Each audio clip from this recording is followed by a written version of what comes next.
Parmi les atteintes organiques de l'amylose, le rein est un organe cible fondamental qui peut déterminer le pronostic à moyen et long terme.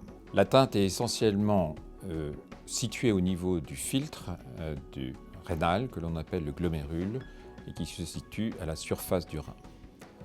Son rôle est vital puisqu'il permet d'éliminer les toxines urémiques et d'équilibrer l'eau et le sel produits par le corps. Lorsque les dépôts d'amylose attaquent, si je puis dire, ce filtre, il va être responsable d'une porosité importante qui va permettre à des grosses molécules comme l'albumine, les protéines de façon générale, à passer effectivement dans les urines.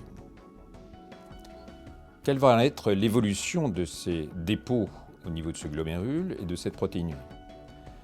Elle peut être effectivement préoccupante, elle peut être asymptomatique pendant quelques mois, voire quelques années, mais évoluer vers une protéinurie plus importante, responsable d'œdème des bancs inférieurs en l'occurrence, et surtout une altération de la fonction rénale qui à long terme peut conduire à l'insuffisance rénale terminale et la mise en dialyse. Comment peut-on dépister cette atteinte? Cette atteinte sera dépistée essentiellement par des bandelettes urinaires au départ, dans la mesure où ces symptômes sont peu importants, voire nuls, ou bien par un dosage de protéinurie de 24 heures, quand la protéine devient symptomatique, en particulier quand il y a un syndrome œdémateux et des œdèmes des bancs inférieurs. Ce dépistage est important puisqu'il va permettre de poser éventuellement le diagnostic. Ce diagnostic va se faire de diverses manières.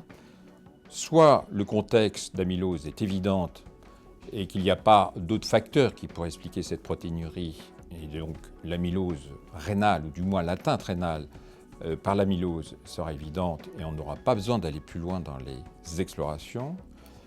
Ou bien, autre situation, l'amylose n'est pas connue, ou du moins il y a un doute sur l'origine de l'atteinte amyloïde de cette protéinurie, et l'on sera conduit ou forcé d'effectuer une biopsie rénale pour confirmer ce diagnostic.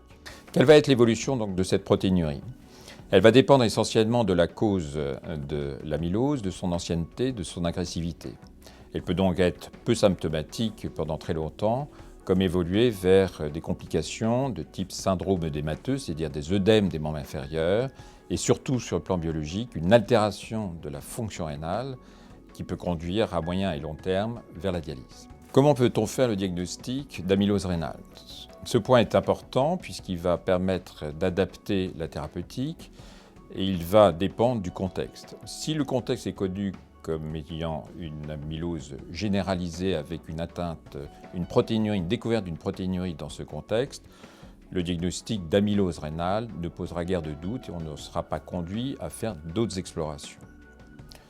En revanche, si le diagnostic n'est pas sûr ou que l'amylose elle-même n'est pas certaine et que l'on découvre une protéinurie et a fortiori une dégradation de la fonction du rein, il sera certainement fondamental d'effectuer une biopsie rénale pour confirmer cette amylose. Le diagnostic de certitude ainsi établi, on pourra proposer aux patients une stratégie thérapeutique maximale pour contrôler la maladie et ainsi espérer préserver sa fonction rénale.